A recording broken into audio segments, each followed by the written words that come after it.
الحمد لله نحمده ونستعينه ونستغفره ونعوذ بالله من شرور أنفسنا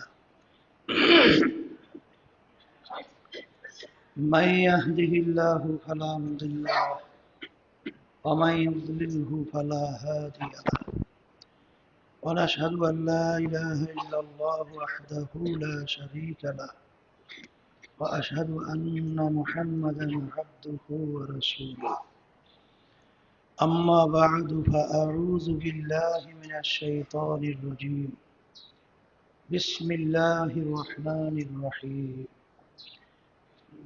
كتب عليكم الصيام كما كتب على الذين من قبلكم لعلكم تتقون صدق الله العلي العظيم درود شريف قري اللهم صل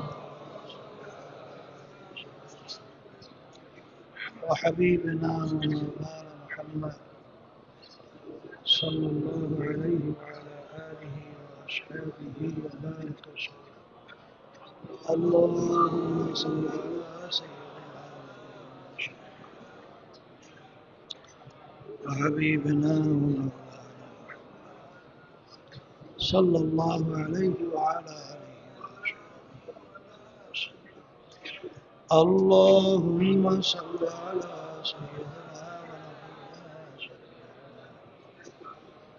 وحبيبنا ومولانا صلى الله عليه وعلى آله وصحبه শুকরিয়া আদায় করতেছি মহান রব্বুল আলামিনের দরবারে। রব্বুল আলামিন আমাদেরকে পবিত্র রমজান মাসে বিশেষ করে এই তালিম তরবিয়াত প্রতিষ্ঠিত করে গেছিলেন আমার আব্বাজান রহমতুল্লাহি আলাইহি। সেই তালিম তরবিয়াতের মধ্যে আমরা উপস্থিত হতে পেরেছি, শুকরিয়া তান বলি আলহামদুলিল্লাহ।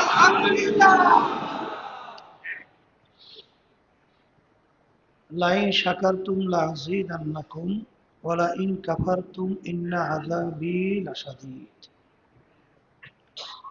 আল্লাহ রাব্বুল আলামিন বলেন, হে আমার বান্দা বান্দীরা, আমার পক্ষ থেকে তোমরা যদি নেয়ামত পাও, নেয়ামতের শুকরিয়া আদায় করো। নেয়ামতের শুকরিয়া আদায় করলে তোমাদের উপরে নেয়ামত আমি আরো বাড়াইয়া দেব। নেয়ামতের ভিতরে সবচেয়ে বড় নেয়ামত হলো নেক কাজ করার সুযোগ পাওয়া।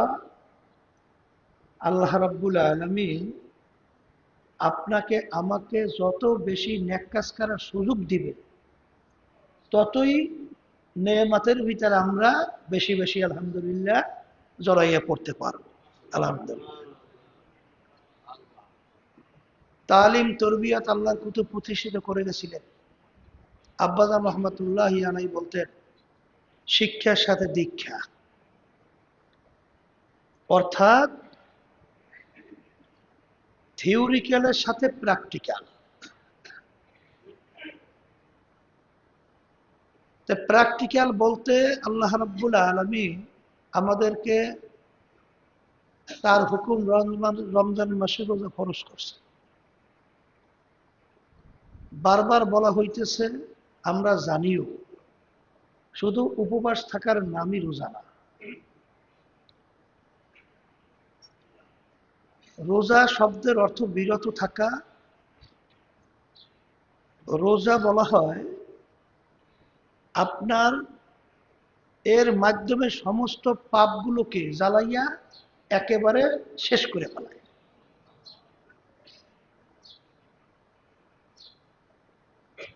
এই রমজান মাসে রোজা আমরা রাখবো ঠিক, আল্লাহ রাব্বুল আলামিন এর মাধ্যমে আল্লাহ রাসূল সাল্লাল্লাহু আলাইহি ওয়াসাল্লামের উম্মতদেরকে বিশেষ করে রমজান মাসে এই 5টা স্পেশাল আল্লাহ রাব্বুল আলামিন আমাদের জন্য কি কয়, ওইটা নেয়ামত বলেন বা খোশ খবর বলেন, দান করছে। এর ভিতরে আল্লাহ রাব্বুল আলামিনের কাছে রোজাদারদের মুখের ঘ্রাণ মেশক জাফরান এর চেয়েও আল্লাহর কাছে দামি। এখানে কিন্তু একটা কথা আছে, অনেকে কিন্তু ঠিকমতো দাঁত মাজে না, দাঁতের ময়লার গন্ধ আর ক্ষুধার কারণে ভিতর থেকে যে একটা গন্ধ, এই দুইটা কিন্তু এক না। অনেকে কিন্তু দেখা যায় যে ঠিকমতো দাঁত পরিষ্কার করেন না, মনে করেন রমজান মাসে তো মুখের দুর্গন্ধ আল্লাহর কাছে খুব প্রিয়, এইটা কিন্তু না। এখানে আপনার পেটে ক্ষুধার কারণে ভিতর থেকে যে একটা আসে, এইটা আল্লাহ রাব্বুল আলামিনের কাছে মেশক জাফরান যত সুগন্ধি বলেন এর চেয়ে উত্তম। এর কারণ কি? এটা কিন্তু আসলে প্রেমিক প্রেমিকার একটা সম্পর্কের মতো। বলে তা কেমন? দেখবেন যাকে আপনি মহব্বত করেন তার যে কোনো বিষয় আপনার কাছে কিন্তু খারাপ লাগবে না, অন্যের চোখে ওটা খারাপ কিন্তু আপনার কাছে ওটা কিন্তু ভালো। এই জন্য একটা কথা আছে না, যে যাকে দেখতে পারে না সে সোজা হয়ে হাঁটলেও মনে হয় যেন ওইটা ব্যাখ্যা হয়ে হাঁটতেছে, আর যাকে দেখতে পারে আর হাজার দোষ হোক তার কাছে দোষ মনে হয় না। তা আল্লাহ রাব্বুল আলামিন রোজাদারদেরকে এত মোহাব্বত বা এত পছন্দ করে যে তার মুখের ঘ্রাণ পর্যন্ত আল্লাহর কাছে অনেক দামি। রমজান মাসের ভিতরে আল্লাহ রাব্বুল আলামিন ফেরেশতাদেরকে হুকুম করেন দৈনিক বেহেশতকে সুসজ্জিত করা হয়। যেমন উদাহরণ আপনারা তো জানেন যে নতুন মেহমান আসবে, আগে থেকে একটা প্রস্তুতি থাকে না মেহমানের গুরুত্ব। তাই ঠিক রমজান মাসের রোজার মাধ্যমে আল্লাহ রাব্বুল আলামিন বেহেশতকে সুসজ্জিত করে। আর এই রোজাদারদের জন্য এই বেহেশত প্রতিদিন সুসজ্জিত করা হয়, যে রোজাদারদেরকে আল্লাহ রাব্বুল আলামিন এই চিরস্থায়ী শান্তির জায়গা বেহেশতের জায়গা দেওয়ার জন্য। রমজান মাসের ভিতরে শয়তানকে বন্দী করা হয়। কি করা হয়? শয়তানকে বন্দী করা হয়, বেহেশতের সমস্ত দরজাগুলো খুলে দেয় আর জাহান্নামের দরজাগুলো আটকে দেওয়া হয়। শয়তানকে বন্দী করে, কিন্তু এরপরেও তো দেখা যায় যে এক শ্রেণী আল্লাহর বান্দারা আছে, এক শ্রেণী আল্লাহর বান্দিরা আছে যে আগে গুনাহ করত এখনো করে, আছে না? কিন্তু শয়তান যে বন্দী এরা বাস্তবে কিন্তু বোঝা যায়। কিভাবে বোঝা যায়? দেখবেন অন্য সময় যারা টুপি টুপি মাথায় পড়তো না, অন্য সময় দেখবেন নামাজে মসজিদে যাইতো না, অন্য সময় তাসবিহ একটু আল্লাহর জিকির করতো না, কিন্তু রমজান মাসের ভিতরে দেখবেন আলহামদুলিল্লাহ অনেক সময় সুরমা টুরমা লাগাইয়া, আতর টাতর লাগাইয়া, সুন্দর জামা টামা পরিয়া, তারপর টুপি মাথায় রাইখা আলহামদুলিল্লাহ তাসবিহ দেখবেন একটা হাতে নিয়ে, তারপরে দেখবেন আলহামদুলিল্লাহ আল্লাহর জিকির করে, এরপরে নামাজে যায়। কি রমজানে মুসল্লির সংখ্যা বাড়ে না? কি ব্যাপারটা কি? তাহলে বুঝতে হবে যে শয়তান বন্দী হয়েছে, ঠিক কিনা? নাহলে ওর ভিতরে ন্যাক করার আগ্রহ বাড়লো কেন? অন্য সময় ন্যাক করার যে আগ্রহ ছিল, কিন্তু রমজানের ভিতরে ন্যাক করার আগ্রহ ব্যতিক্রম হয়েছে না? তাহলে বোঝা গেল শয়তান বন্দী হয়েছে। কথা ঠিক কিনা? এখন কথা হলো, এরপরেও দেখা যায় এক শ্রেণীর আছে, এরা আগেও যেরকম গুনাহ করত হবু এরকম গুনাই করে। তা আব্বাজান রহমতুল্লাহ আলাইহি একটা কথা বলতেন যে শোনো, একটা মেশিন ইঞ্জিন ও যখন চলতে থাকে তখন তো ও নিজে চলে, ওর সঙ্গে যা বাইন্দিয়া দেয় ওগুলো নিয়ে দৌড়ায়, লঞ্চ দৌড়ায়, কিন্তু যখন নাকি ও থামায় তখন দেখবেন আস্তে আস্তে থামতে থামতে কিন্তু সময় লাগে, লাগে কি লাগে না? তাই প্রথম তো আল্লাহ রাব্বুল আলামিন 10 দিন রহমতে ভরা। 10 দিন কি স্পেশাল রহমতের জন্য রমজানের প্রথম 10 দিন আল্লাহ রাব্বুল আলামিন রাখছেন। তাই প্রথম যখন শয়তান বন্দী হয়েছে, দেখবেন ওই আস্তে আস্তে 10 দিনের ভিতরে প্রথম যে অবস্থা ছিল গুনার মাত্রা, ওর মাত্রা কিন্তু আস্তে আস্তে একটু কমতে থাকে। খেয়াল করে দেখেন, একটু কমতে থাকে। এরপরে দেখবেন একটু রোজাদারদেরকে একটু ইফতারি করাবার জন্য, তারপর দেখবেন যে একটু আগ্রহ প্রকাশ করে। এরপর দেখবেন দান সৎকা একটু বাড়াই দেয়, কি দেয় কি দেয় না? এরপরে দেখবেন যে আস্তে আস্তে শেষ দিকে অনেক যারা নাকি আগে খুব বেশি গুনাহ করার ভিতরে প্রবণতা ছিল, পরবর্তীতে আলহামদুলিল্লাহ অনেকটা কিন্তু কমে আসে। বলে হুজুর তারপরেও তো এক শ্রেণী দেখি আগে যেরকম করতো গুনাহ হুবাহু শেষ পর্যন্ত একই ধরনের। তাই ব্যাপারটা কি? বলে ব্যাপার হলো অনেক মুসল্লি অনেক নামাজি নামাজ পড়ে কিন্তু ঈমান নাই। কি নাই? বলেন না। তাই যাদের ঈমান নাই ওদের রোজার মূল্যটা কি? ওদের নামাজের মূল্য কি? ওদের শয়তান ময়তানের মূল্য কি? কোনো মূল্য নাই। ওই এক আল্লাহর ওলি দেখে রাস্তার ভিতরে ওই খাতা মুড়ে দিয়েই বলে ঘুমাইয়ে রয়েছে, বুঝলেন? ঘুমাইয়ে রয়েছে, ঘুমাইয়ে রয়েছে রাস্তার ভিতরে, গাড়ি ঘোড়া চলতে অসুবিধা হয় না? অসুবিধা। এখন একজনে যাইয়া ধাক্কা দিয়েছে, এই বেটা তুই রাস্তার ভিতরে শুয়ে রয়েছ কেন? গাড়ি ঘোড়া চলতে অসুবিধা হয়? তুই কে? ওঠ। বলে আমি ইবলিশ শয়তান। তো ইবলিশ শয়তান, তুই খাতা মুড়া দিয়ে টান টান করে ঘুমাও, ইবলিশ শয়তানের কাজটা কি? ইবলিশ শয়তানের কাজ হইল ইন্না শাইতানা লাকুম আদুউন ফাত্তাখিযুহু আদুওয়া। ইবলিশ শয়তান হলো বনি আদমের জাহের বাহের বাণী, প্রকাশ্যে গোপনে শত্রু। কে বলছেন? আল্লাহ বলছেন। আচ্ছা, ইবলিশ শয়তানকে যখন আল্লাহ রাব্বুল আলামিন চিরতরে জাহান্নামের হুকুম দিয়ে বের করে দিল, তখন ইবলিস আল্লাহর সামনে কসম করছিল না? কি বলছে? হে আমার দয়ার মালিক, যখন তুমি বনি আদমের উসিলা আমাকে চিরতরে জাহান্নামের হুকুম দিয়েই ফেলছো, তাই তোমার ইজ্জতে জালালে কসম খাই আমি বলছি আমি এই বনি আদমকে জাহান্নামে না নিয়ে ছাড়বো না। তাইলে বনি আদমকে জাহান্নামে না নিয়ে ছাড়বি না? বলতে মালিক আমার কিছু সুযোগ দেওয়া লাগবে। কি সুযোগ চাও? বলে আমি যেন বনি আদমের সামনের থেকে, পিছনের থেকে, ডান থেকে, বাম থেকে, উপর থেকে, নিচ থেকে, চতুর্দিক থেকে যেন আমি ঢুকতে পারি, ধোকা দিতে পারি। বলে যা, দিলাম, পাওয়ার দিলাম, যা ঠিক আছে তুই চাইছো দিয়ে দিলাম, যা।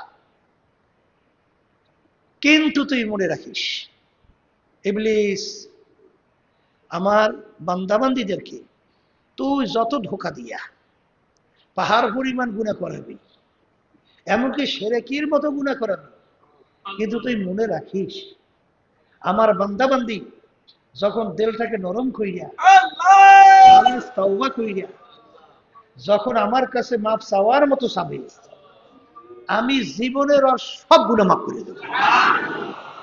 শুধু মাফ করবো তা না, ওই গুনাহকে নেকের দ্বারা পরিবর্তন করিয়ে দেব।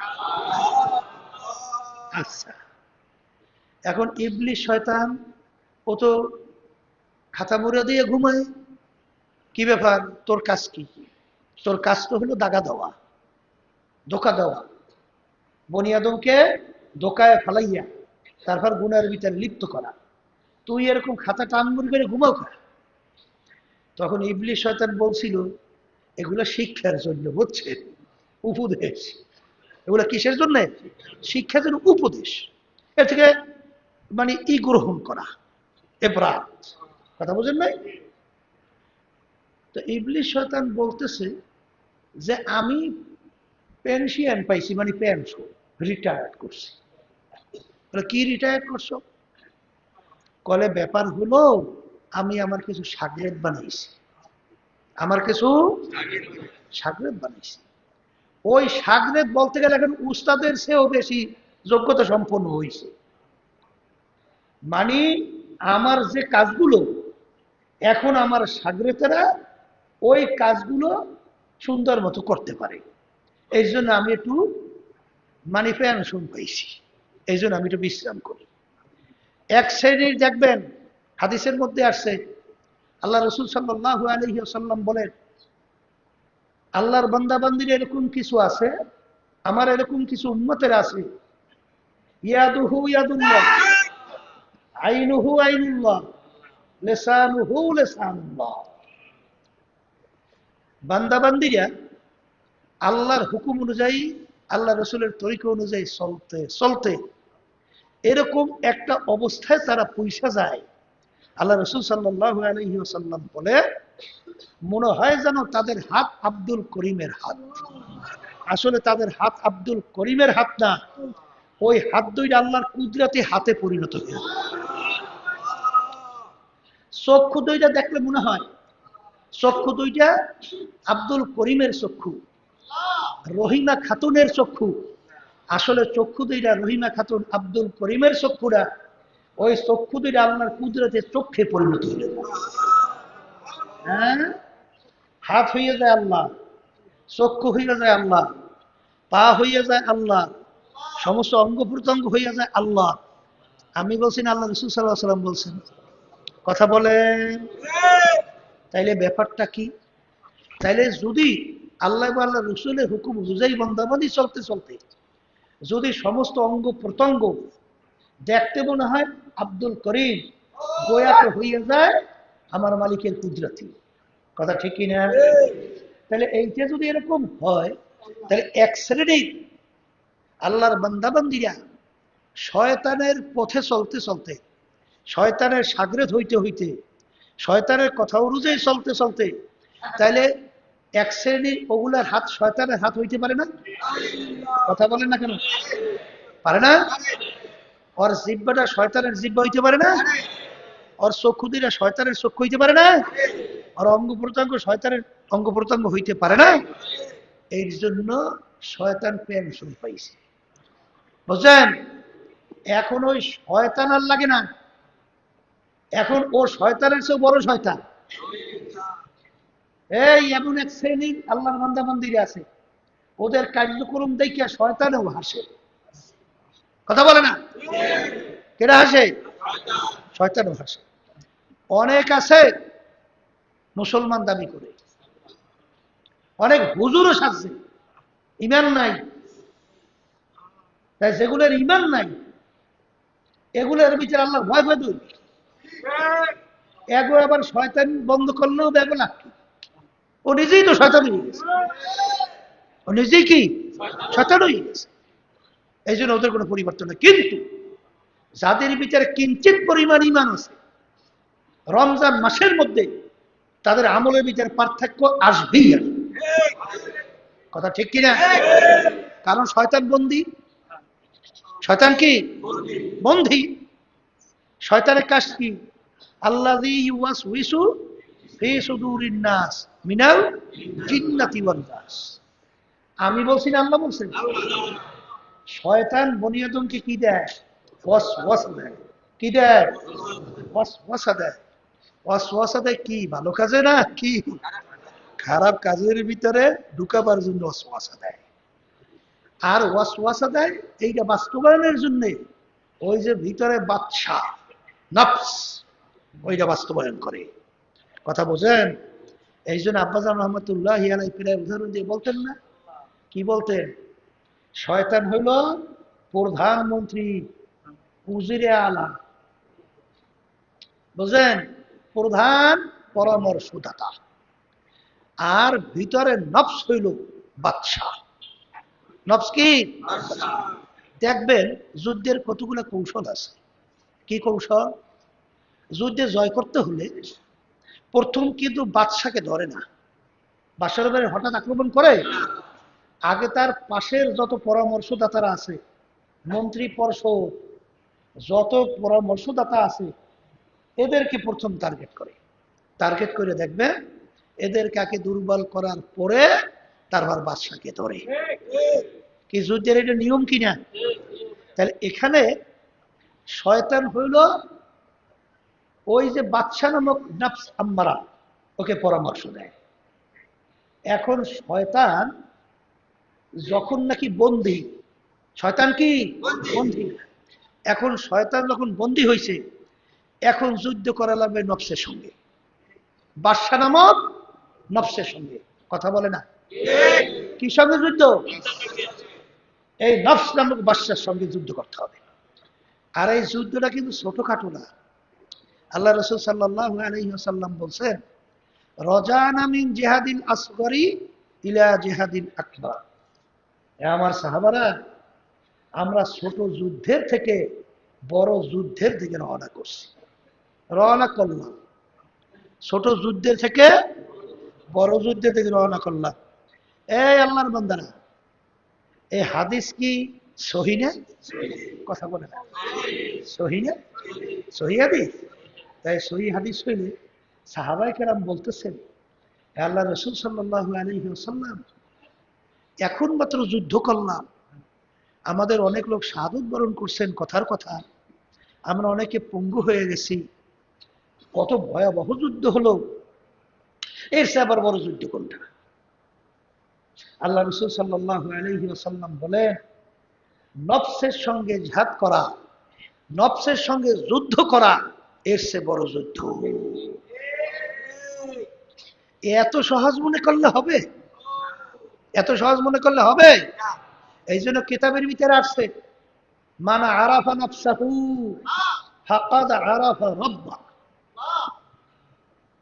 যে নিজের নফসের পরিচয় লাভ করতে পারবে, সে আল্লাহর পরিচয় পেয়ে যাবে। নফসের সঙ্গে জিহাদ করা কি এত সহজ? এত সহজ মনে করছে? না। যদি সহজই হতো তাহলে আল্লাহ রাসূল সাল্লাল্লাহু আলাইহি ওয়াসাল্লাম এটাকে বড় যুদ্ধ বললেন কেন? তাহলে বুঝতে হবে ব্যাপারটা অত সহজ না, বড় কঠিন। এই জন্য আল্লাহর ওলিদের ইতিহাস পড়লে দেখবেন, তারা মৌত পর্যন্ত নফসের সঙ্গে জিহাদ করতেই হয়েছে। কারণ কি? নফসের সঙ্গে জিহাদে যদি কেউ ঠগে, তাহলে চিরতরে জাহান্নামী। কথা বলে না? চিরতরে জাহান্নামী। এই জন্য নফসের সঙ্গে জিহাদের মধ্যেই তারা ছিল, কারণ তাদের তো ঈমান ছিল, তাদের তো আল্লাহর উপরে বিশ্বাস ছিল, তারা তো আল্লাহ রাসূল সাল্লাল্লাহু আলাইহি ওয়াসাল্লামের কথার উপরে বিশ্বাস ছিল, কোরআনুল কারীমের উপরে বিশ্বাস ছিল, আখিরাতের উপরে বিশ্বাস ছিল, পরকালের বিশ্বাস ছিল, জাহান্নাম বেহেশতের ব্যাপারে বিশ্বাস ছিল। এই জন্য তো তারা চেষ্টাও করত। কথা বলেন না কেন? হ্যাঁ, কিন্তু আস্তে আস্তে আমাদের অবস্থান কেমন হয়েছে, পেট ডলতে ডলতে হ্যাঁ একেবারে নিয়া জান্নাতের ভিতরে সাজাইয়া পড়াইয়া তারপর এই কি একেবারে চিরস্থায়ী শান্তির জায়গায় দিয়ে দেবে না। না, এত সহজ না। এই জন্য নফসের সঙ্গে জিহাদ করতে হবে। নফসের সঙ্গে জিহাদটা বড় কঠিন। ওই যুদ্ধ আর এই নফসের যুদ্ধ বড় কেন? আমরা যখন যুদ্ধ করি মাঠ পর্যায়ে, শত্রুকে আমরা দেখি, শত্রু আমাদেরকে দেখে। সামনাসামনি দেখে যুদ্ধ করা আর গোপনে যদি শত্রু আপনাকে আক্রমণ করে, এই দুই যুদ্ধে পার্থক্য আছে না নাই? তাহলে গোপন শত্রু দেখা যায় না, ওর কিন্তু আক্রমণ ভয়াবহ, এর জন্য বড়। এর জন্য কি? এরপরে যুদ্ধ শুরু হয়েছে, একটা সময় শেষ হয়ে যাবে। আর নফসের সঙ্গে জিহাদ, ও শুরু আছে শেষ আছে, একেবারে রুহুটা বের হওয়ার আগ পর্যন্ত। শোনেন না আলোচনা, শোনেন না? ওই যে ইমাম ফখরুদ্দিন রাজি রহমাতুল্লাহ আলাইহির ঘটনা শোনেন না? যে পীর সাহেব হুজুরের কাছে গেছিল, তিনি তো বড় মাপের আলিম ছিল, বড় তাফসীর লেখছেন কোরআনুল কারীমের, লেখছে না? ইমাম ফখরুদ্দিন রাজি, তাফসীরের নাম হয়েছে তাফসীরে কবির। হ্যাঁ, আল্লাহর বান্দা কি বলছে? তা আলেমের দিক থেকে তো বড় আলেম, কিন্তু চিন্তা করে দেখছে আসলে সোহবাত ছাড়া, কখনোই শয়তানের সবল থেকে, শয়তানের কি কয় আক্রমণ থেকে বাঁচার কোনো কায়দা নাই। এখন তিনি চিন্তা করলেন যে আমার তো একজন মুরব্বী ধরা লাগবে, মুরব্বীর কথা অনুযায়ী চলা লাগবে। তাই তিনি যখন নাকি শাইখের কাছে গেলেন, নাজিমুল কুবরা রহমাতুল্লাহ আলাইহি, তার কাছে যখন গেলেন, তিনি জিজ্ঞাসা করেন, বাবা আপনি কোন ফখরুদ্দিন? ওই যে শুনছি ফখরুদ্দিন রাজি বিশ্ববিখ্যাত আলেম। কলে হুজুর আমি সেই ফখরুদ্দিন রাজি। কলে বাবা আমি আপনাকে মুরিদ করতে পারবো না। কলে হুজুর কেন? কলে বাবা তোমার ভিতরে এত এলেমের গরম, এত বেশি এলেম তোমার ভিতরে ঢুকছে। এলেম ঢুকছে বলতে বুঝাইতে চাইছে আমি বড় আলেম। বর্তমানে বাংলাদেশের ভিতরে আছে না, বিভিন্ন জায়গায় আছে না? তা এরকম বড় আলেম। কলে বাজান এই বড় আলেমের যে একটা গরম, এই যে তোমার ভিতরে ঢোকার কারণে এখন আল্লাহ রাব্বুল আলামিনের যে মুহাব্বত কোন জায়গায় ঢুকাবো, এই জন্য এলেমের গরম কমাই আসে। কি গরম কমাও? এলেমের গরম কম। এখন জানেন তো যে প্রায় 1 বছর পর্যন্ত কিতাব দেখে না, তা সে বসে বসে করবে কি? তখন ওই কোরআন কারীমের তাফসীর লেখছে, বুঝলেন? ওই তাফসীরের নাম হচ্ছে তাফসীরে কাবীর। তা এই হুজুরের কাছে 1 বছর পর আসছে, হুজুর কিতাব বিনি করি নেই, মোতালা করি নেই, তাকরার তো করি নেই, আর দেখি তো নাই কিছুই। তাই বাজার 1 বছর পর্যন্ত করছেন কি? কলে হুজুর বসে বসে একটু কোরআন কারীমের তাফসীর লেখছে। বলে কোথায়? দেখে যে বিরাট তাফসীর। তখনই নাম দিয়েছে এই যে অনেক বড় তাফসীর। বলে বাজার তোমার এলেম আরো বাড়ছে, কমাও। শেষ পর্যন্ত জানেন তো যাওয়ার পরে মৌতের সময় এসে গেছে, বুঝলেন? ওদের নাজমুল কুবরা রহমাতুল্লাহ আলাইহি তিনি ওযু করতেছেন, খাদেম পাশে, কিন্তু হুজুর অন্য সময় হয়তো 1 লোটা পানি দিয়ে ওযু করে, আজকে লোটার পরে পানি শেষ হয়, ওযু হয় না। কথা বুঝলেন? তামসা দেখতে আছে। কি দেখতেছে? এটাকে কাশফ বলা হয়। দেখতেছে, দেখার মাধ্যমে ইবলিস শয়তান। অনেকে তো মনে করে যে মনে হয় যেন আমি খুব দরবেশ হয়েছি। ইবলিস কিন্তু জানার দিক থেকে সবচেয়ে বড় পণ্ডিত, বড় জানেন বিজ্ঞ। হে আল্লাহর বান্দারা, হে জানেন পণ্ডিতেরা, হে বড় আলেম জাতিরা, এই যারা নাকি আল্লাহ জ্ঞানী বানাইছে, খুব সতর্ক অবস্থায় চললে, খুব সতর্ক অবস্থায় চললে। হ্যাঁ, আসমানি কিতাবের সংখ্যা 104 কিতাব। আসমানি কিতাবের সংখ্যা কত? 104 কিতাব। এর ভিতরে 4 কিতাব বড়, কোরআনুল কারীম, তাওরাত, ইনজিল, জাবুর। এই 104 কিতাবের ইলম আল্লাহ রাব্বুল আলামিন ইবলিসকে দান করছে। কথা বুঝলেন না?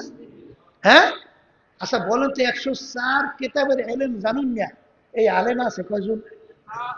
আছে? একজনও আছে?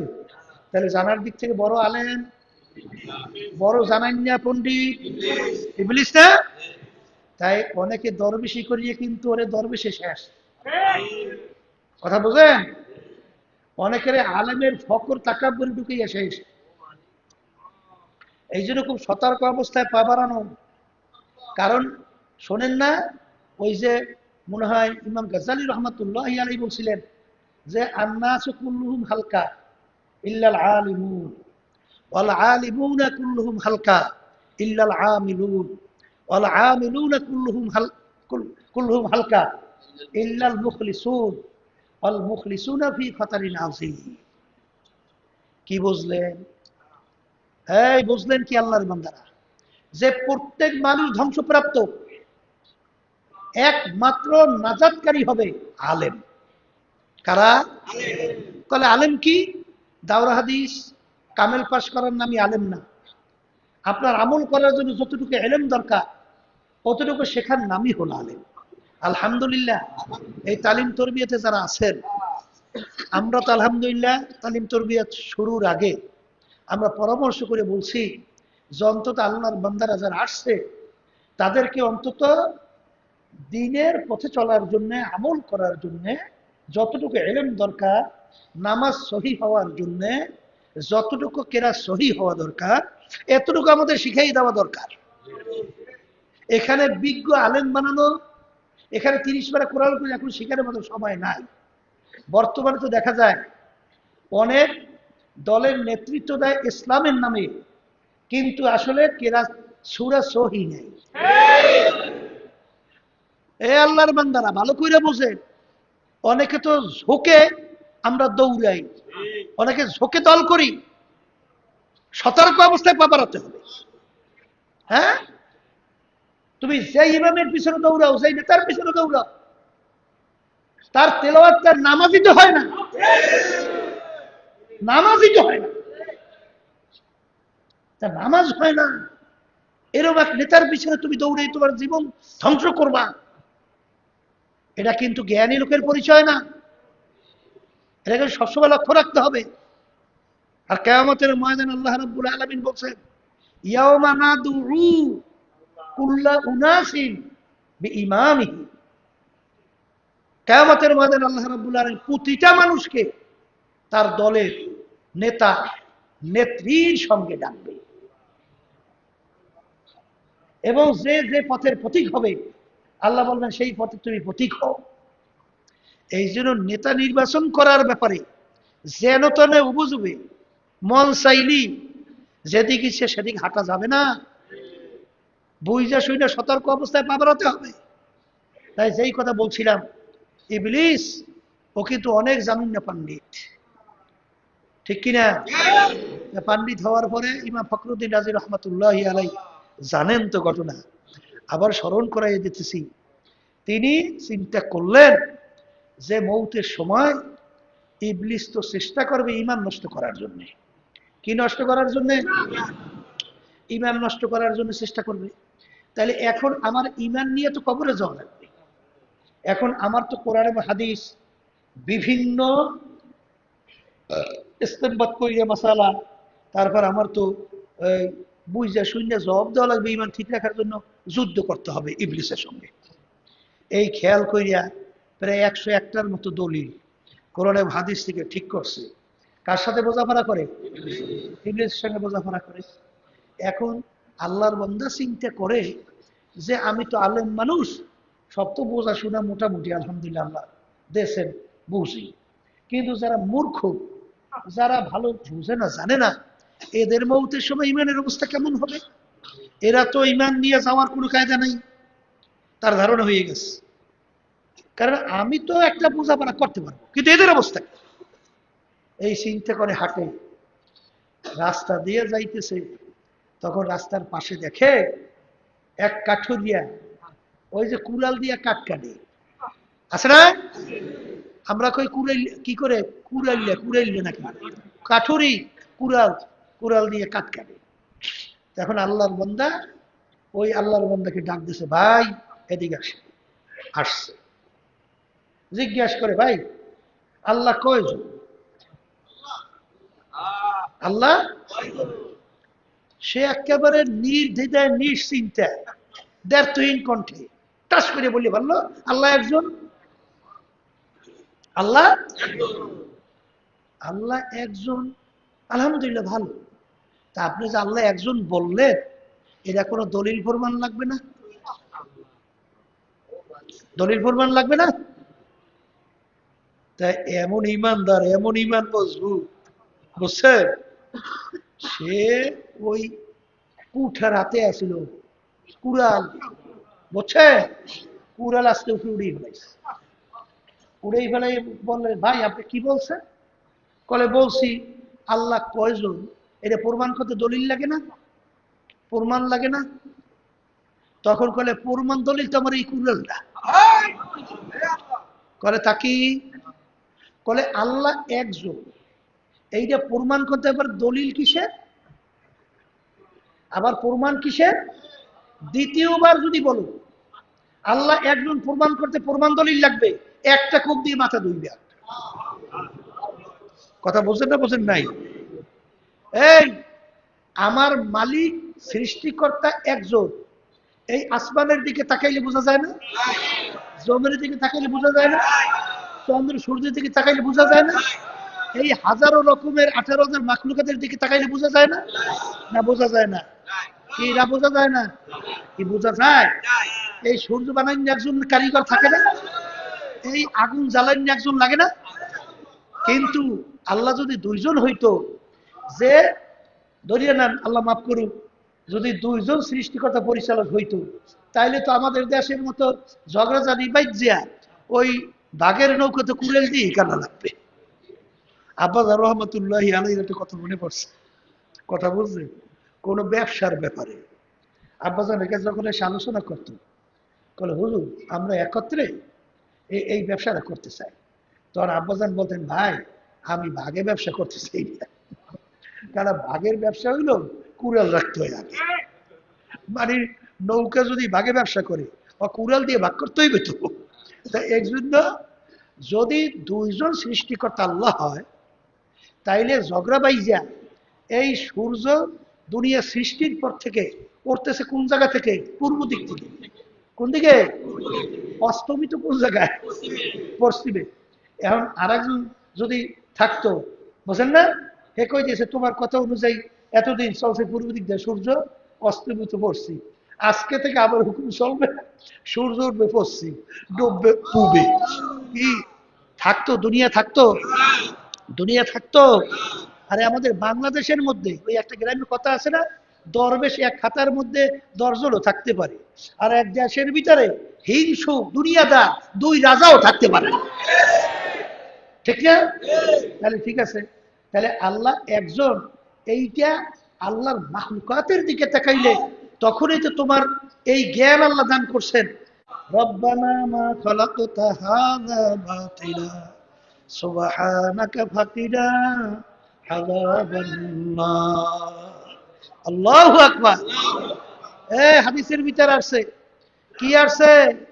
হ্যাঁ, যে বান্দা বান্দীরা তাফাক্কুরু সাআতান ফি খালকিল্লাহ খায়রুম মিন ইবাদাতি 60 অফি রায়াতিন 70 অফি রায়াতিন 80 সানা। আল্লাহর মাখলুকাত নিয়ে যখন বান্দা বান্দী মুরাকাবা করে, চিন্তা করে, তখন এই মাখলুকাতের খালেকের পরিচয় তার কাছে আসে। এই চিন্তা কি গরুটাই করবে না মানুষ করবে? এই চিন্তা কি ছাগলে করবে না মানুষ করবে? এই মানুষ কি কোনো শুধুমাত্র গরু ছাগলের মধ্যে খাইয়ে লইলে জীবন শেষ করবে এইটাই কি মানুষ? না না, মানুষকে আল্লাহ রাব্বুল আলামিন ভালো মন্দ বুঝার তৌফিক দান করছে। এই যার ভিতরে জ্ঞান নাই, বুঝ নাই, তার কোনো নেক আছে? সওয়াব আছে? তার কোনো বিচার আছে? তার কোনো যাজা আছে? সাজা আছে? কিন্তু যদি একজন বুঝদার, সে যদি একটা অন্যায় করে, তার কিন্তু সামলাই। আর একটা পাগল, ও শত অন্যায় করলেও ওর কিন্তু ধরপাকড় নাই। এই পাগলের চক্ষু নাই? হাত আছে না? পা আছে না? সব আছে, কিন্তু তারপরে ওর ধরপাকড় নাই কেন? ওর সেই বুঝ শক্তিটা না থাকার কারণে ওর কোনো ধরপাকড় নাই। কিন্তু যার ভিতরে বুঝ আছে, যার ভিতরে আকল আছে, যার ভিতরে আল্লাহ রাব্বুল আলামিন কি দান করছেন? আকল, জ্ঞান। এই জন্য মানুষকে বলা হয় জামিউল উকুল। এটা পরশু কি বলা হয় কি? এটা জামিউল উকুল তো বলা হয় না। এরা এই ব্যাপারে তো তারা আন্দাজেরও শূন্য। তাই তোমার আমার ভিতরে আল্লাহ রাব্বুল আলামিন এই জ্ঞান দান করার পরেও তুমি যদি মালিককে তালাশ করে না পাও, তোমার যে কপাল পরে আর সাড়ে ঝাড়ে থাকতে পারে না। এই জন্য কালকে বলতেছিলাম, ইব্রাহিম আলাইহিস সালাম আল্লাহর নবী রাসূল, তিনি তালাশ করতেছিলেন এগুলো বানান্য তো একজন সৃষ্টিকর্তা আছে, আমার বানান্য তো একজন সৃষ্টিকর্তা আছে। তার আব্বা ছিল বড় মূর্তি বানান্য কারিগর, ওই মূর্তি পূজা করে। এখন আজও সে চিন্তা করলো যে ব্যাপার কি, যে আমার বাপের নিজে মূর্তি বানাইয়া আবার সেইটারে পূজা করে, এ তো রব হইতে পারে না, এ তো রব হইতে পারে না। নিজে বানায় আবার সেইটার নিজে পূজা করে, এ কেমন রব? এই তালাশ করতেছিল। এইটা কি বলতেছে? আকল বলতেছে, জ্ঞান বলতেছে, জ্ঞান বলতেছে যে নিজে হাত দিয়ে বানাইয়া এটা তো আমার কি, এটা তো আমার এটা তো আমার ইবাদতের উপযুক্ত হইতে পারে না, পারে পারে না। তাইলে এই তালাশ করা শুরু করছে। তালাশ করতে করতে দেখে চন্দ্র, এইটা আমার রব। কি দেখে? চন্দ্র, এইটা আমার রব। এরপর দেখে চন্দ্র ডুবে গেছে। কি রে, ব্যাপার কি? যে সৃষ্টিকর্তা রব হবে সে তো ডুববে না, অস্তমিত হবে না, বিলীন হবে না। পরদিন আবার সূর্য উঠছে, ওই সূর্য চন্দ্র সে বড়, এ হইল আমার বড় রব, বড় আল্লাহ। এবার সেটাও ডুবছে, তার ডুবছে, তো আমার রব হইতে পারে না। এক পর্যায়ে কি হলো, শেষ পর্যন্ত তালাশ করে পাইল সৃষ্টিকর্তার পরিচয়। সে কে? আল্লাহ। সে আমার আল্লাহ। এইটা জ্ঞানের মাধ্যমে, আকুলের মাধ্যমে। এর জন্যই তো জ্ঞান যার আছে, আকুল যার আছে, সে কিন্তু তাকাইলেই সে সৃষ্টিকর্তার পরিচয় পায়। কি পায় না? সেই জন্য অনেক সময় বলা হয় না যে যখন নাকি জ্ঞানীরা যখন একটা ফুল নিয়ে মোরাকাবা করে, যখন একটা গাছের পাতা নিয়ে মোরাকাবা করে, যখন সূর্য নিয়ে মোরাকাবা করে, চন্দ্র নিয়ে মোরাকাবা করে, যখন মানুষ নিয়ে মোরাকাবা করে, যখন এক ভাই আর এক ভাইয়ের চেহারার দিকে তাকাই মোরাকাবা করে না, না করে না? তখন মোরাকাবা করতে করতে এক পর্যায়ে তখন এই আল্লাহর বান্দাবান্দি যখন এই পর্যায়ে তারা পৌঁছে যায়, ফুলের দিকে তাকায়, তখন তার নজরে ফুল দেখে না, তখন নজরে এসে যায় সৃষ্টি করে। তখনই তারা কি বলে, হার রামনে তু হ্যায় গোল মে তু, हर रंग में तू है, भो में तू है, गुल में तू, हर बात तू, जिधर देखता हो मैं तू ही तू है, तू है, तू ही तू। এই আল্লাহর বান্দারা, এই জ্ঞানীরা যখন এই পাতার দিকে, ফুলের দিকে তাকায়, ঘেরান নাই ঘেরান, গোলাপ ফুলের ঘেরান, গোলাপ ফুলের ঘেরান নিয়ে, এই ঘেরান কি দেখা যায়?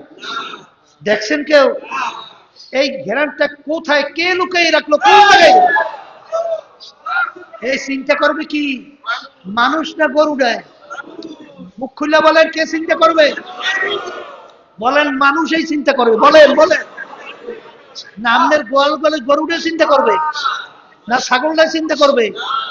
এই চিন্তা করার শক্তি আল্লাহ দান করছে কার মধ্যে?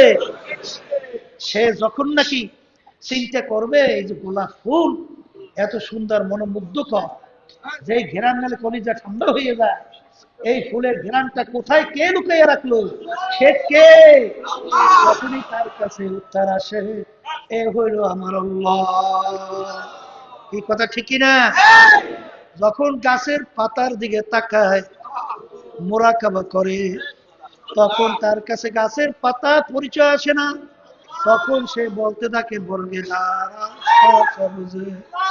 ধরো নজরে হুঁশিয়ার, हर वारते दफ्तरी मारे फाते कर देगा। আল্লাহু আকবার। তা কোন জায়গা থেকে কোন জায়গায় বলতেছিলেন? নফসের সঙ্গে জিহাদ করা, নফসের সঙ্গে জিহাদ করা বড় যুদ্ধ। কি যুদ্ধ? বড় যুদ্ধ। তো ওই যে ইমাম ফখরুদ্দিন রাজি রহমাতুল্লাহি আলাইহি, তিনি যখন ওই কাঠুরটাকে প্রশ্ন করলেন, প্রশ্ন করার সঙ্গে সঙ্গে উত্তর কি আসছে? আল্লাহ একজন। বলেন মুখ খুলে, আল্লাহ একজন। কোন দলিল মলিল নাই, এক কথাই বুঝতে হবে, সৃষ্টি ছাড়া, কারিগর ছাড়া কোন জিনিস হয় না। এই যত আসমান জমিন, এই মানুষ, এই 18,000 মাখলুকাত, এই বানাইনা সৃষ্টিকর্তা ছাড়া হয় না। এইটা আপনার আমার জ্ঞান সাক্ষ্য দেয় কি দেয় না? দেওয়ার পরেই তখন ইমাম ফখরুদ্দিন রাজি রহমাতুল্লাহি আলাইহি বলেন যে, মালিক, আমি তো মনে করছিলাম যে আসলে যারা মূর্খ এরা ঈমান নিয়ে কবরে যাইবে কিভাবে, কিভাবে যাবে? কিন্তু মালিক, এখন তো দেখি যে আমাদের চেয়েও তাদের ঈমান অনেক মজবুত, তাদের ঈমান অনেক মজবুত। শোনে শোনে, হে আল্লাহর বান্দা, ওই যে একটা ঘটনা শুনেন না, আল্লাহ রাব্বুল আলামিন সহিবাদ, যদি আল্লাহর উপর তাওয়াক্কুল করে চলা যায়, আল্লাহ বান্দা বান্দির পক্ষ থেকে বের করে। ওই যে এক আল্লাহর এক পীর সাহেব হুজুর, এক পীর সাহেব হুজুর বুঝেন, এই তার পাশে অনেক সাগরেদ নিয়ে বসে বসে সেখানে তরিকার মাস করে, এই সেখানে আল্লাহর মোহাব্বত ভিতরে পয়দা করার জন্য চেষ্টা করে। তা এলাকার কিছু লোকজন এক আলেমকে যাইয়া বললেন যে হযরত, কোথার থেকে এক দরবেশ কিসেমের লোক আসছে, তার পাশে কিছু সাগরেদও আছে, তেমন একটা কথাবার্তাও বলে না, সবসময় এই জিকির আজকারের ভিতরে থাকে এবং বিভিন্ন এর ভিতরে থাকে।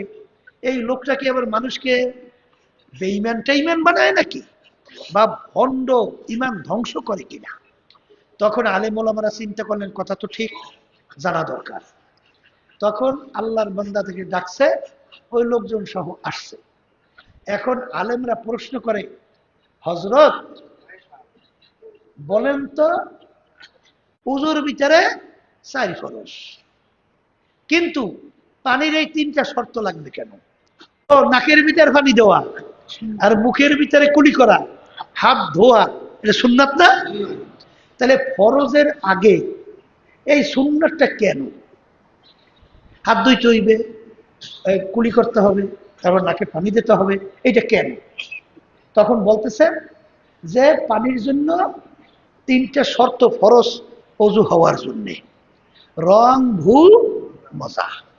তাহলে প্রথম আপনার চক্ষু পানি দেখার পরেই চক্ষু বইলে দিছে যে এই পানিটার রং স্বাভাবিক আছে, এই পানি দিয়া ওযু করা যায়।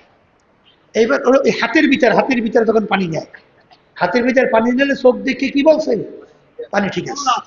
এইবার যখন কুলি করে জিহ্বায় লাগার পরে জিহ্বা বইলে দেয় যে পানির স্বাদও কি আছে, ঠিক আছে, তার সার্টিফিকেট কয়টা পাইছি, 2টা।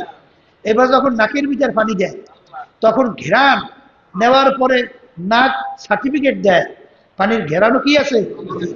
এখন সার্টিফিকেট পাইছি যে এই পানি দিয়া ফরজ কাজ শুরু করা যায়, ফরজ কাজ, এর জন্য এটা সুন্নাত। তখন বলেন আলহামদুলিল্লাহ। দেখেন যে আল্লাহ রাব্বুল আলামিন সহি মাসালা বের কইরা দিয়েছে, কত বড় আলেম তো না, এটা হয়েছে কার? সোহবতের কারণে। কি কারণে? সোহবতের কারণে আল্লাহ রাব্বুল আলামিন এরকম অন্তরকে খুলিয়ে দেয়। এই কথা বলতে চাইছিলাম যে ঈমানকে নির্ভেজাল মজবুত করতে হবে, আর এই ঈমানকে মজবুত করার জন্য শয়তান বন্দী এই সুযোগে নফসের সঙ্গে জিহাদ করতে হবে। যারা আলহামদুলিল্লাহ তালিম তরবিয়াতে আছেন, তারা তো মাশাআল্লাহ এই নফসের সঙ্গে জিহাদ করা যে প্রক্রিয়াগুলো আছে এখানে খুব সহজ। এখানে কি খুব সহজ। এখানে তো শুনতেছিলেন রমজান মাসের রোজা আল্লাহ রাব্বুল আলামিন ফরজ করছেন, বিনিময়ে আল্লাহ দান করবেন এমন নেয়ামত, তাকওয়া নামক নেয়ামত আল্লাহ দান করবেন। আর তাকওয়া শব্দের অর্থ কি? আল্লাহর ভয় ভিতরে পয়দা হওয়া। এইটা তৈরি হবে কির মাধ্যমে? বলেন, রমজান মাসের রোজার মাধ্যমে। কির মাধ্যমে? রমজান মাসের রোজার মাধ্যমে আল্লাহর ভয় ভিতরে পয়দা হবে। কথা ঠিক কিনা? আর আল্লাহর ভয় ভিতরে যখন পয়দা হবে, আম যদি ভিতরে ফাঁকে, উপরে রং কিন্তু বোঝা যায়। কি যায় না? যায় না? এই ভিতরে আম পাকলে রং বোঝা যায়। অনেকে বলে হুজুর রং সোরাও তো আছে। রং সোরা থাকবে আর যা থাকবে, পাকলে বাহিরে ওর পরিবর্তন হবেই হবে। আপনার ভিতরে আল্লাহর ভয় পয়দা হয়েছে কিনা, এটা বাহিরে ফুটে উঠবে। এটা বাহিরে কেমনে ফুটবে? আপনার চোখের ভিতরে ফুটে উঠবে, আপনার হাতের ভিতরে ফুটে উঠবে, আপনার জমানের ভিতরে ফুটে উঠবে, আপনার মুআমালাত মুআশারাতের ভিতরে ফুটে উঠবে, আপনার চাল চলনের ভিতরে ফুটে উঠবে। কি কথা ঠিক কিনা? এই জন্য আবু লাইস রাহমাতুল্লাহি আলাইহি তিনি বলছিলেন যে 7টা অঙ্গ প্রত্যঙ্গের সঙ্গে আল্লাহর ভয় তোমার ভিতরে পয়দা হয়েছে কিনা এইটা তুমি পরীক্ষা করে দেখো এবং আসছে কিনা দেখো। এর ভিতরে একটা বলছিলাম যে চোখের সঙ্গে সম্পর্ক আল্লাহর ভয়। তা কি? মান মালা আইনাহু মিনাল হারাম, মালা আল্লাহু তাআলা ইয়াউমাল কিয়ামা আইনাহু মিনান নার, নাকি? যে আল্লাহ রাসূল সাল্লাল্লাহু আলাইহি ওয়াসাল্লাম বলেন, মান মালা আইনাহু মিনাল হারাম, যেই চক্ষু হারাম জিনিসের দিকে তাকাইয়া হারাম জিনিসকে ভক্ষণ কইরা দেখা আত্মতৃপ্ত লাভ করবে, ওই চক্ষু কিয়ামতের ময়দান আল্লাহ রাব্বুল আলামিন জাহান্নামের আগুন ঢুকিয়ে দেবে। আল্লাহ আমাকে মাফ করে দেন। আল্লাহু আকবার। তাহলে চক্ষু হারাম থেকে হেফাজত করা, এইটা আপনার আসছে কিনা, রমজান মাসে রোজার মাধ্যমে এই ফলটা পাইছেন কিনা, এইটা পরীক্ষা করে দেখতে হবে। কথা ঠিক কিনা? আর একটা সম্পর্ক জিহ্বার সাথে। কি সাথে? জিহ্বা যখন মিথ্যা কথা, গিবত, শেখায়, মানুষের কষ্ট দেওয়া কথা, এক শ্রেণী বর্তমানে আছে, পর্দালে মা বোনরা শোনা যায়, যে জিহ্বা দিয়া কথা দিয়া আল্লাহ তাকে হয়তোবা টাকা পয়সা দান করছেন, আল্লাহ তাকে শিক্ষিত বানাইছেন, আল্লাহ তাকে বড়লোক বানাইছেন, জ্ঞানী বানাইছেন, এই জন্য অন্য মানুষদেরকে মানুষই মনে করেন।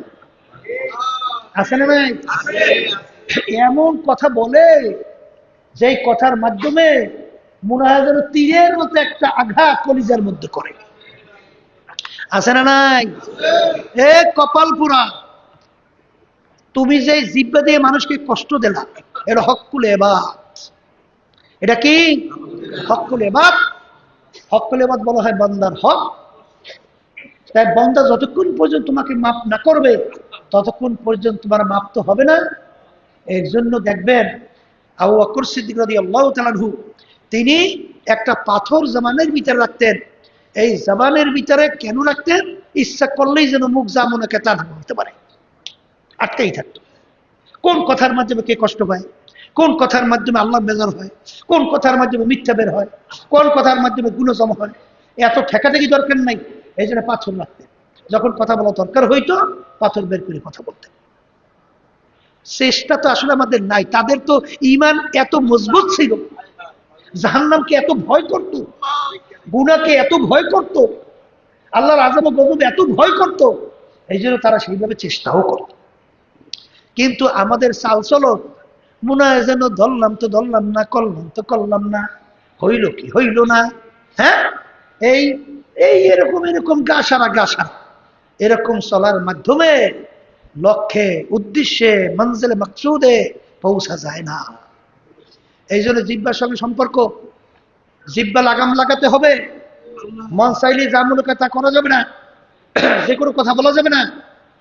এই জিহ্বার সঙ্গে আপনার ভিতরে আল্লাহর ভয় পয়দা হয়েছে কিনা, এইটা বাস্তবে জিহ্বার মাঝে প্রমাণিত হবে। আর একটা হইল আপনার অন্তর, কলব, যেটা বলতেছিলাম। এই কলবের ভিতরে অনেকে বাহিরে খুব ফেরেশতার মতো, ভিতরে হইল শয়তানের চেয়েও খারাপ চরিত্র। আপনার ভিতরে আল্লাহর তাকওয়া, আপনার ভিতরে তাকওয়া পয়দা হয় নাই। আপনার ভিতরে তাকওয়া, আপনি বাহিরে দরবেশ হইতে পারেন কিন্তু তাকওয়া পয়দা হয় নাই, আল্লাহর ভয় পয়দা হয় নাই। কারণ আপনার অন্তরের ভিতরে অন্য মানুষের দুশ্মনী, অন্য ষড়যন্ত্র, অন্য শয়তানি, এই যে যদি ভিতরে আপনার কলবে থাকে, আপনার বুঝতে হবে আপনার আল্লাহর ভয় ভিতরে পয়দা হয় নাই। এই যে কলবকে সাফ করতে হবে। আর জানেন তো আব্বাজান রহমাতুল্লাহি আলাইহি রমজান হতে তালিম তরবিয়ার ভিতরে বিশেষ কইরা আত্মশুদ্ধির ব্যাপারেই তিনি আলোচনা শুরু করতেন লাগাতার।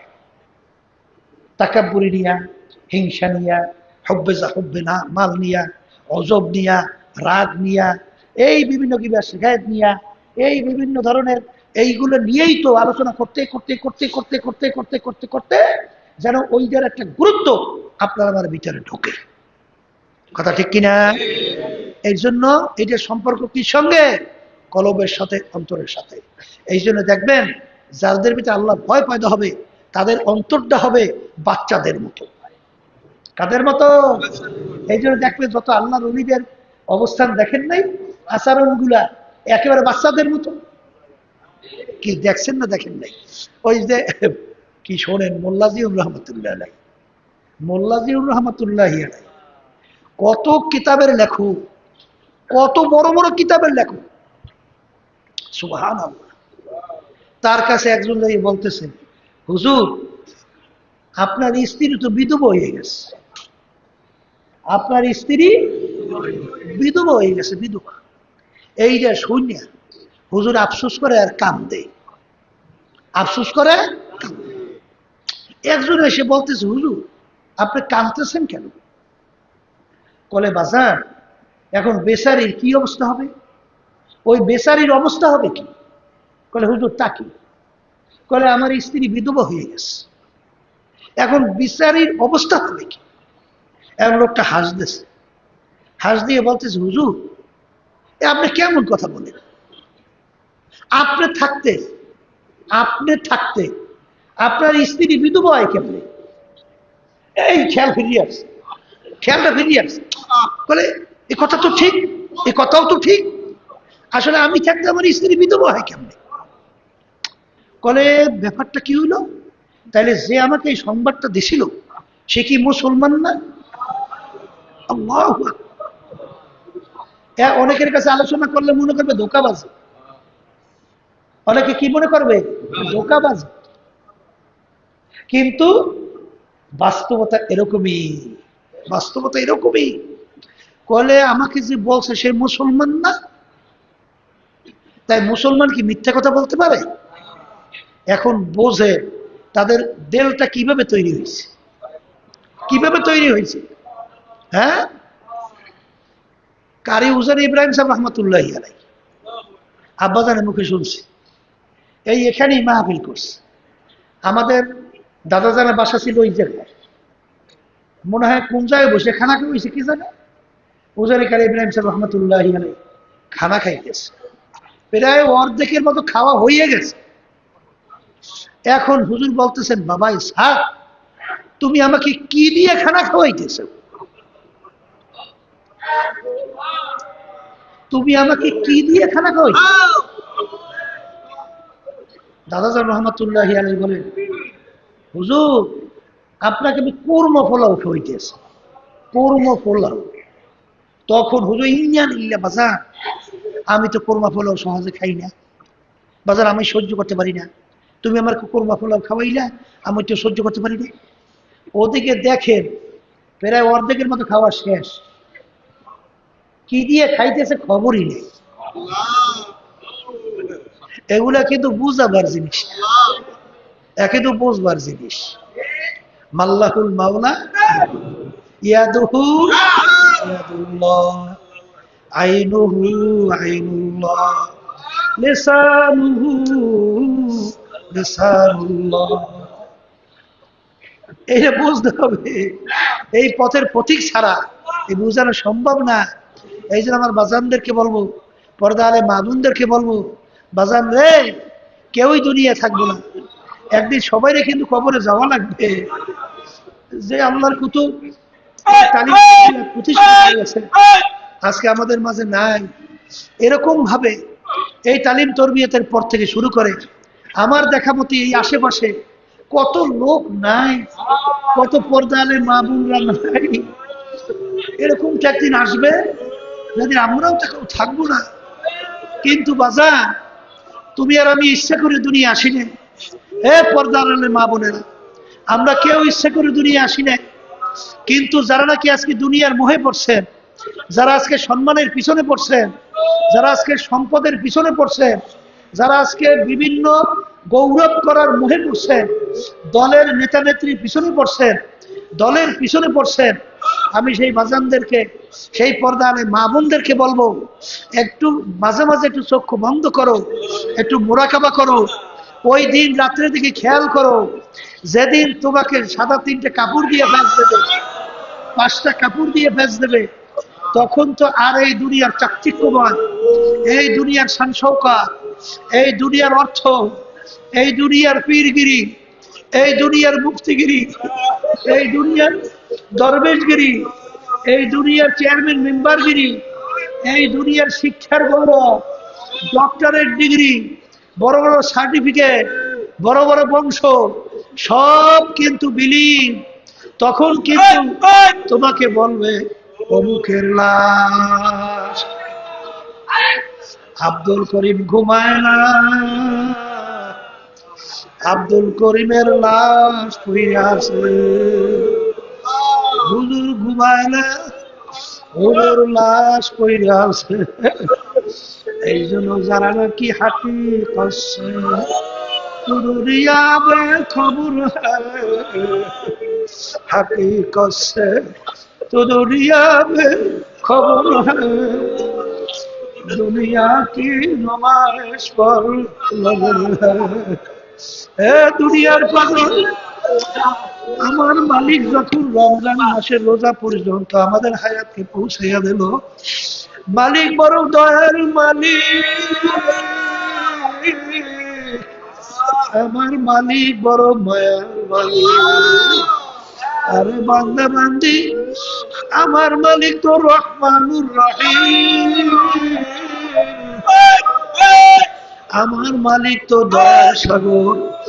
এ বান্দা বান্দি, তুমি বিভিন্ন রাস্তায় হাঁটো, তুমি বিভিন্ন রাস্তায় চলো, আমার মালিক অপেক্ষায় থাকে কখন আমার বান্দা বান্দির দেহটাকে ভাইয়া দু চোখের পানি ছাইরা আমাকে আল্লাহ বলে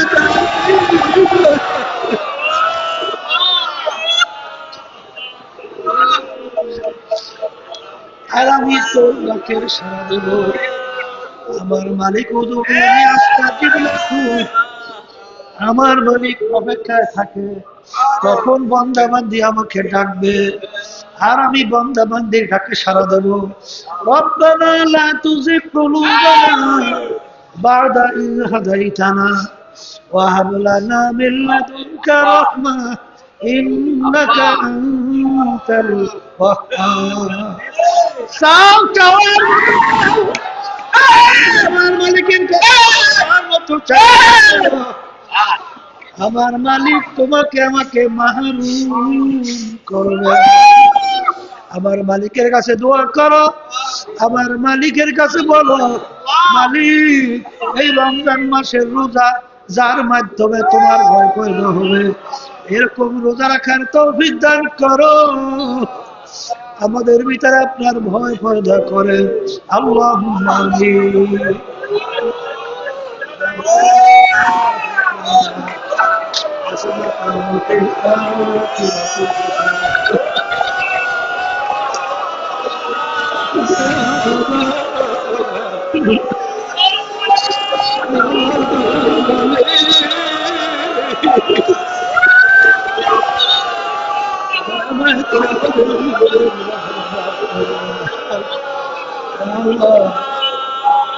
সাদা দাড়ি হল আমার বাবাদেরকে নিয়ে হাত করলাম, আল্লাহ কত না বলে করবে হাত করলাম, আল্লাহ কত কত নাই রসুলদেরকে নিয়ে হাত করলাম। আল্লাহ যাদের ভিতরে পছন্দ এই হাতের বরকতে দয়া ভয় করে আমাদের জীবনে